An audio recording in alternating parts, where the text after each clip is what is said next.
নতুন করে আরও ২টি অ্যালকোহল বিক্রয় কেন্দ্র খোলার পরিকল্পনা করছে সৌদি আরব, যার মধ্যে একটি গড়ে উঠবে দেশটির রাষ্ট্র নিয়ন্ত্রিত তেল কোম্পানি আরামকোতে। এক্সক্লুসিভ এক প্রতিবেদনে রয়টার্স এই তথ্য জানিয়েছে। গণমাধ্যমটি বলছে, এরই মধ্যে চূড়ান্ত করা হয়েছে পরিকল্পনা, শিথিল করা হয়েছে বিধিনিষেধ। আপনার জন্য অবকাশ যাপনের আর বিনিয়োগের সেরা পছন্দ হতে পারে সল্ট বে, যেখানে বিলাস আর প্রশান্তি মিলেমিশে একাকার। পূর্বাঞ্চলীয় দাহরান প্রদেশ ছাড়াও দেশটির কূটনীতিক সমৃদ্ধ বন্দরনগরী জেদ্দায় খোলা হবে নতুন অ্যালকোহল বিক্রয় কেন্দ্র।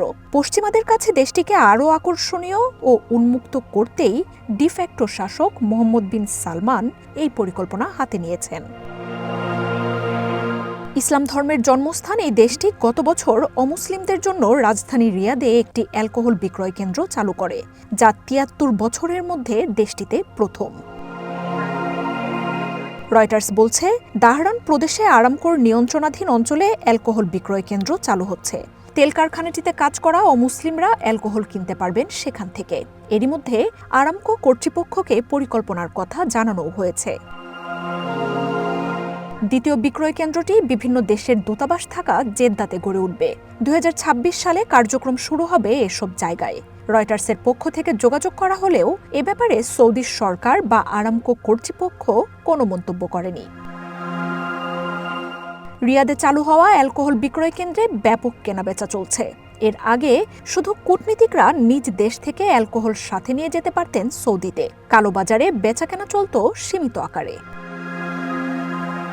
মোহাম্মদ বিন সালমানের নেতৃত্বে ভীষণ ২০৩০ পরিকল্পনা বাস্তবায়নে বিদেশিদের কাছে ধীরে ধীরে খুলে দেওয়া হচ্ছে সৌদি আরবকে।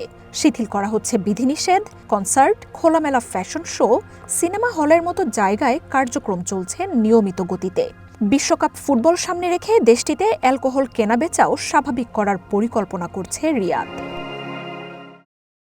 ইসলাম ধর্মের সবচেয়ে পবিত্র স্থান মক্কা মদিনাকে ঘিরে সারা বিশ্বের মুসলিমদের কাছেই সৌদি আরব অত্যন্ত সম্মানিত। প্রতিবছর লাখো মানুষ হজ ও উমরাহ পালনে দেশটিতে যান। তাই এমন সব বিতর্কিত সিদ্ধান্তে সারা বিশ্বেই চলছে আলোচনা সমালোচনা। মার্জিয়া উপমা, ওয়ান ইন্টারন্যাশনাল ডেস্ক।